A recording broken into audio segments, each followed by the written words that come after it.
Hello everybody, welcome to Crafty Soup. My name is Misty. I have a quick tip for you today on what to do when you get to the end of a scrapbook kit and you have all of these cut off little pieces of paper left over. I am going to show you my favorite idea for using these up, and then I have one quick little technique that will step it up a notch and will turn it into a background for a new layout.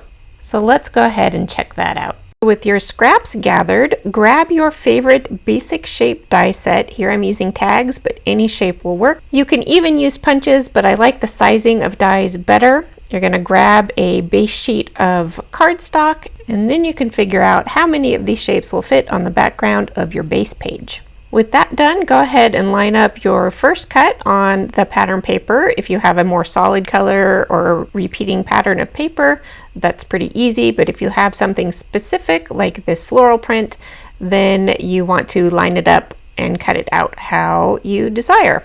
So get all of your shapes cut out. Here I was able to fit 12 tags onto a 12 by 12 background, and I still have pattern paper left over.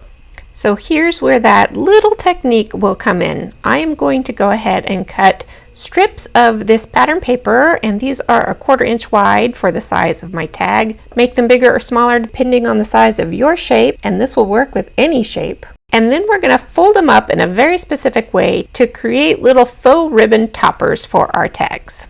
I'm going to zoom in and follow this process a little slowly so that you can see how it works, because it's easier to see than to describe. And I will just say that the reason I do it this way is because then when you attach your topper to your tag, you see the exact same side of the pattern paper instead of seeing the A side on one part of the topper and the B side on the other part of the topper. If you have very different A sides and B sides, that will matter. This particular topper is pretty similar on both sides, but some pattern papers you will have a drastic difference. And this way you can get just the color and pattern you want showing through.